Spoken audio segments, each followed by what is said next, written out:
HRN listeners. As we celebrate our 15th year, we are deepening our commitment to giving voice to the next generation of food systems storytellers, and we need your help. Our internship and fellowship programs help activate new possibilities for underrepresented and underestimated young people through experiential journalism, audio engineering, and production training. Through these unique programs, HRN helps food equity stewards build essential workforce readiness skills that expand their potential and foster economic mobility. Please consider supporting these critical programs. And with a minimum donation, you can be entered to win a dinner for two at an amazing restaurant in one of 8 cities and tickets to a concert at a great venue in one of those cities.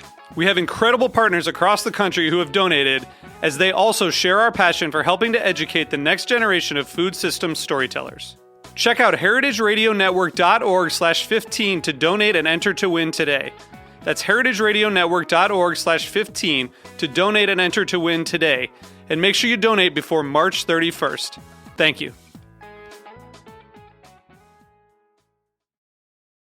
Today's program has been brought to you by Tabard Inn, new American cuisine in one of Washington, D.C.'s oldest hotels, located in DuPont Circle. For more information, visit tabardinn.com. You're listening to Heritage Radio Network, broadcasting live from Bushwick, Brooklyn. If you like this program, visit heritageradionetwork.org for thousands more.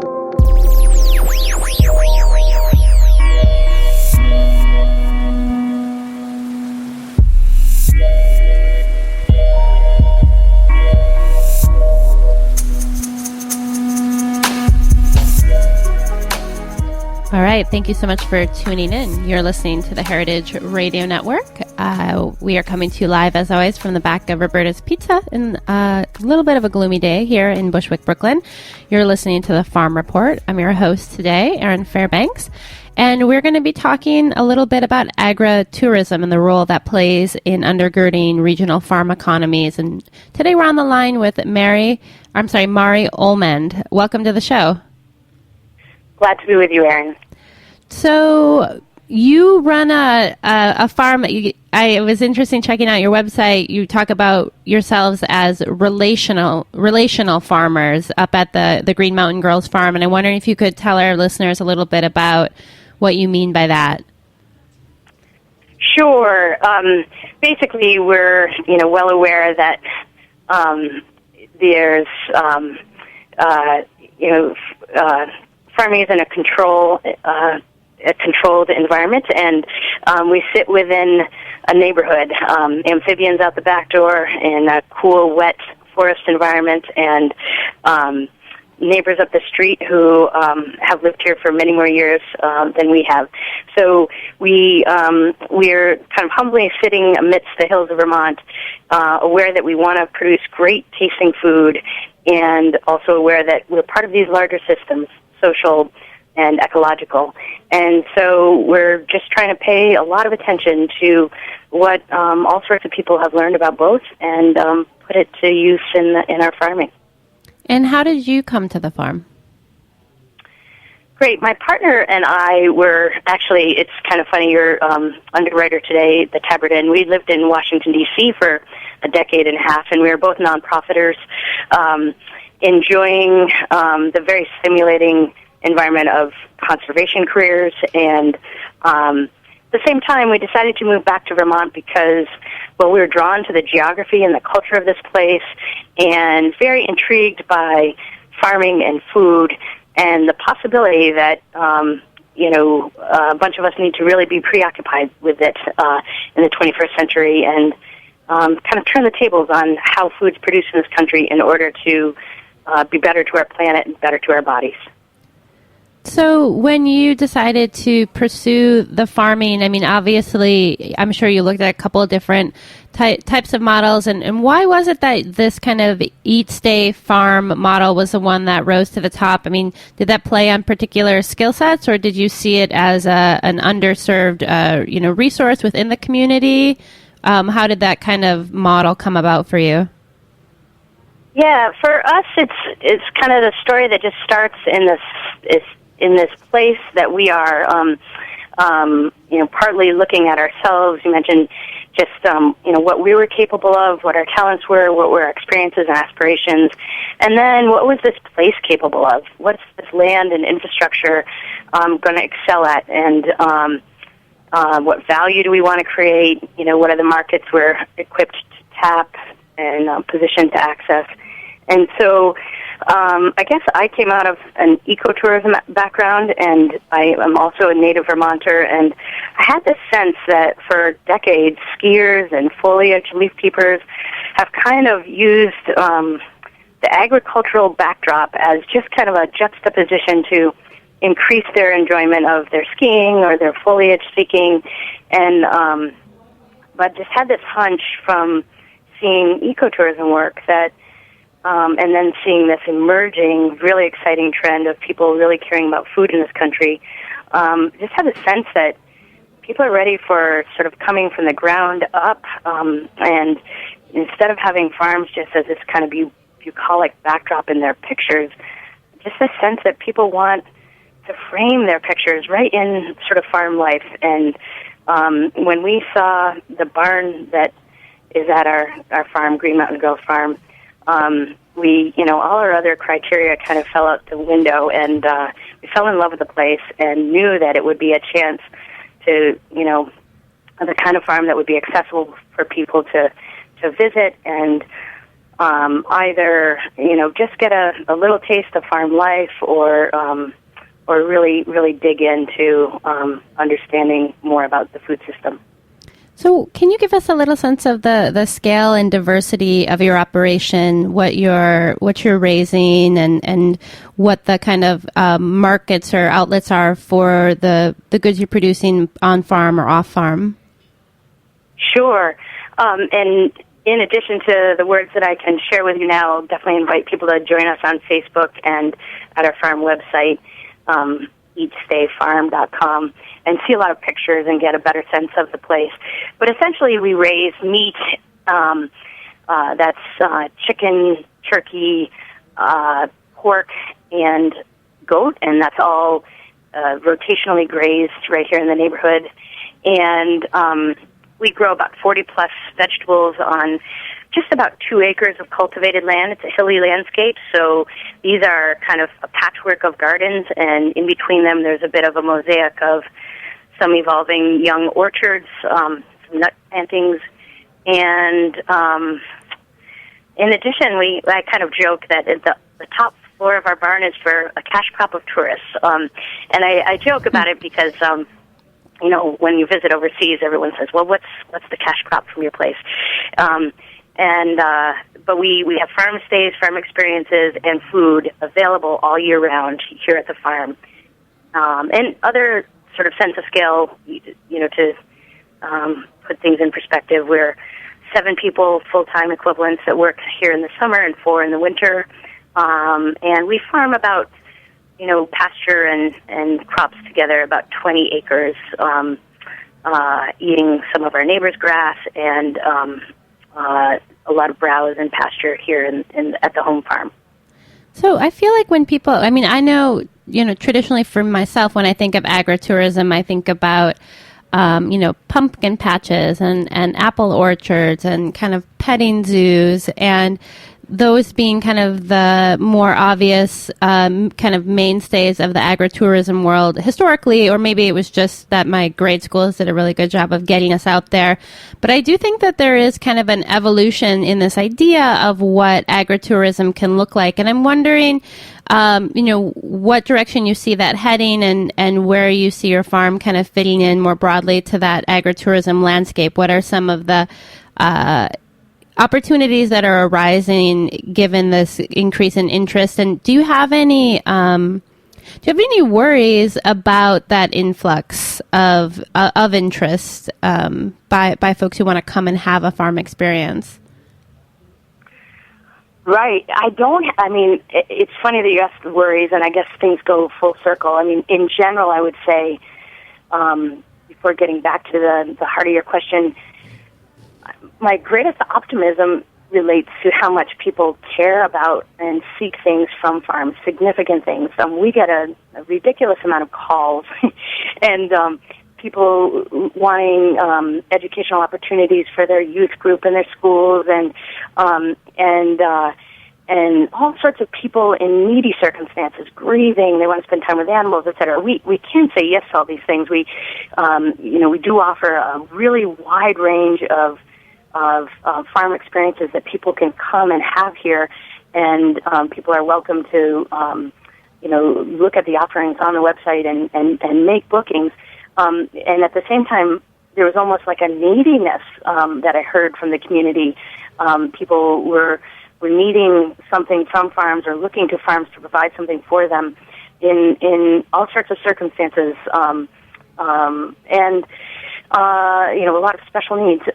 But at the heart of that is that someplace deep in all of our consciousness, there's something healing that's possible when being around things that are growing, and something very significant. So the yearning that people seem to have, the hunger that people have, I think the food interest is the tip of the iceberg. I think that we're not only interested in the tastiest carrots. We want to eat the view as well, and it's exciting to see that. And so, at the same time, you started with that, more and more pick your own operations might include a slip and slide, and it's getting a little carried away, maybe on the side of the continuum towards agritainment. And I guess if I get worried, it's that we almost need different words to describe the different types of experiences that are out there.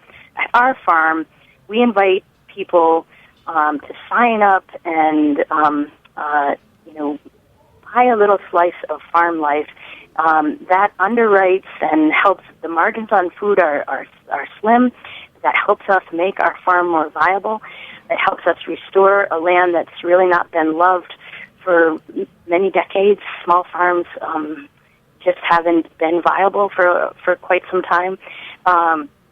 It's a very restorative possibility for people to buy in and not only feed their hunger for really delicious, organically grown food, but to touch farm life and to kind of revisit some of the central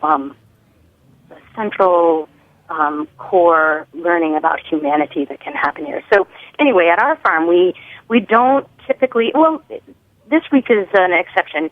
We're having a farm supper and a concert at the farm tomorrow. So that'll allow, 75 people to enjoy themselves in a very special evening. But for the most part, we just invite people to join us in exactly what we're doing each day. So actually today at the farm, there's a French journalist here, and she wandered across the street with us this morning, helped us hitch up the wagon and move the hens forward to their new pasture, went around and did chores with us, saw some of the food prep happening in our farm room with the harvest and for tomorrow's supper. We kind of like inviting people into the intimacy of a family farm and into the real life workings of this particular farm, and to give them that real foot in the mud perspective on small farm life and sort of the beauty and struggle that's part of it. We're gonna take just a quick break, and when we come back, I want to talk a little bit about your reputation amongst other farmers in the area. So hang tight. We will be back in just a minute.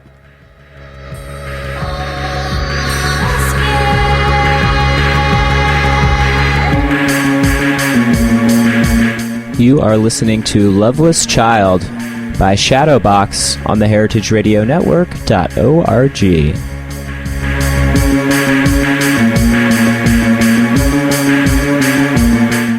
Like what you hear so far? Support the network and become a member. Membership helps us bring you the best food radio in the world and gives you access to thousands of dollars in discounts at the sustainably minded businesses that support us. To become a member, visit heritageradionetwork.org today.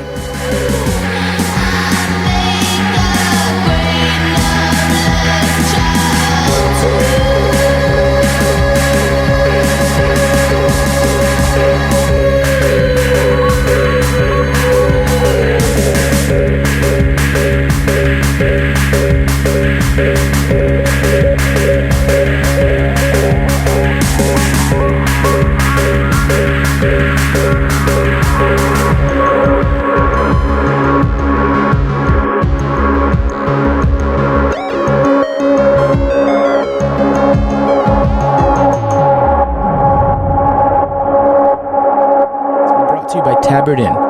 Tabard Inn, Washington, D.C.'s quintessential small hotel, is located on a quiet, tree-lined street just 5 blocks from the White House. Vibrant yet unassuming, the Tabard is comprised of 40 sleeping rooms, each unique in character and design. Feast on eclectic American cuisine in their acclaimed restaurant, or enjoy a cocktail and listen to live jazz in one of their cozy Victorian seating areas. Mingle with travelers from around the world who find the Tabard the only place to stay when taking their travels to Washington. For more information, visit tabardinn.com. All right, we are back. We're talking agritourism today with Mari. Sorry, I keep wanting to call you Mary. I'm not sure why. Of the Green Mountain Girls Farm. And I wanted to ask a little bit about, I know farming communities can be a little hard on newcomers, and I'm wondering if you can give us a little bit of a sense of what the agricultural landscape is around you, kind of what types of farming is being done there, and then how you guys have been received in the community, any kind of, challenges or people who have been particularly useful resources as you look to develop your land and your business. We found the farming community in Vermont to be just incredibly generous and collaborative, and I think that's a little bit of Vermont's culture and a little bit of this, current wave of excitement about what we can all do together in terms of growing the pie and making, new strides to reinvigorate the farming community. I think we're right in central Vermont. We're just off exit 5 on I-89, so we're just 12 miles below Montpelier. It means we're in the heart of, some old dairy land and some mix of older, larger farms. And right here in the neighborhood, it's, probably within a 2-mile circle. Back in the 40s, there were 40-plus farms, and now there just aren't any. So more than anything, we've been welcomed. Sure, some older farmers have stopped by and try to figure out if we were knowing what we were doing, and of course we're always flailing and learning, but we've felt really nothing other than welcomed and found a real almost .com atmosphere of collaboration and excitement about some new possibilities for hill farms in this area. Yeah, no, I mean, I definitely have always gotten the vibe that Vermont, kind of as a state, has been really active at supporting, revitalization in this area. And I'm wondering if there were any particular, state-based resources or other kind of organizations that you found particularly useful, whether it's looking at developing your business plan or troubleshooting different problems that have come up as your business has grown, or just people that you look to as kind of resources in the farming community. Absolutely. I'm glad you probed a little further. The University of Vermont's extension program is very strong. There are some spectacular organizations, NOFA Vermont, the Grass Farmers Association, Highfield Center for Composting. There's a very long list of service providers, Wagon. I think you interviewed Mary Peabody a number of months back. There are spectacular resources available, and a lot of emphasis on providing them to new farmers such as ourselves who came in mid-career, and the Farm Viability Program is very strong. So we were just in a position to run after all of that, and it was sort of widely available, and we came in with no commercial production experience, and have been able to tool up and get the support we needed to launch our farm pretty quickly. I'm curious, oftentimes I feel like when I've traveled through more kind of kind of beautiful farm settings, you often will have someone in the car who's like, oh man, wouldn't it be lovely to put a house on that hill right there and take in the view. And there's a real kind of need to preserve and protect kind of open space and in some way looking at making use of existing infrastructure. And I'm wondering, when you guys were looking for a property to purchase, have you considered putting an easement on your land? Was that how did you kind of prioritize the opportunities to protect the land for future generations? Is that something that you are considering or have pursued, or just wondering how that kind of has worked into your business?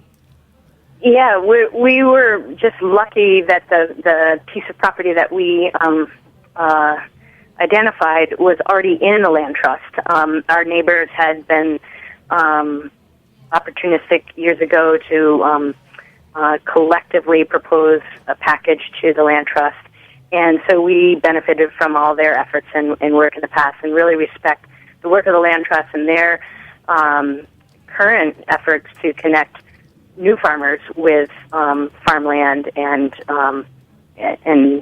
steward that transition in a very responsible way, and looking after kind of maintaining the cultural heritage of these properties and all sorts of biodiversity and other important functions that are conservation functions that are served by this. Tell me a little bit about the Floating Bridge Food and Farms Cooperative. Oh, gosh, I'd love to, because I realized, after speaking about the professional organizations, the other thing I should have said about coming into farming mid-career and just being a startup farm in Vermont, just a farming community and sister farms, brother farms, whatever farms, neighboring farms across the state that have been supportive and share their knowledge and mentor and support. And then very specifically here in this neighborhood, here are Laura and Mari moving to Green Mountain Girls Farm, establishing this farm that's really trying to invite people to come and eat and stay and farm along with us. And wouldn't you know that just a few miles over the hill, some of our neighbors were meeting every month to try to explore, what role could our farms play in satisfying the need people have to get out into the working landscape and enjoy themselves, to carry on family traditions that may no longer be possible because, Uncle Fred's farm is no longer with us, or the neighbor farm is no longer active. And so they're having those kind of conversations, and specifically Fat Toad Farm had taken their farm viability coaching and pushed for some consultancies to kind of probe what could agritourism mean for some of the small farms in the neighborhood. And so there's Fat Toad Farm, a well-established farm with a really beautiful farm-fed caramel that's available all around the country. Leading this neighborhood conversation with Ariel's Restaurant, another reputable and, multiple decade business in the neighborhood, starting to have these conversations, and little old us kind of move into the neighborhood with this as our aspiration as well. And it's just incredible serendipity. So we joined their efforts, and together they had formed the Floating Bridge Food and Farms Cooperative, and together we've just been developing that as an official cooperative. We're registered. We're plus or minus 14 farms, a bed and breakfast, and a restaurant. And we're, Tuscany's a long ways away, and we're inviting people to come up to the hills of center of Vermont and enjoy some really great food and understand the working landscape. Join the activities of a given week or weekend. Get some rest and rejuvenation, and come visit us. Do you think are there tasks on the farm that you've found people are more into, or maybe tasks that people are a little bit less into when they're coming to have the farm experience?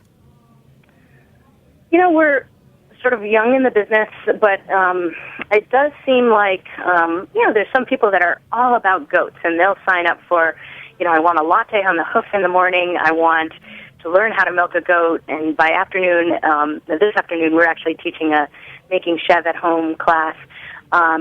And they'll just sign up for anything that had goat in it on the website.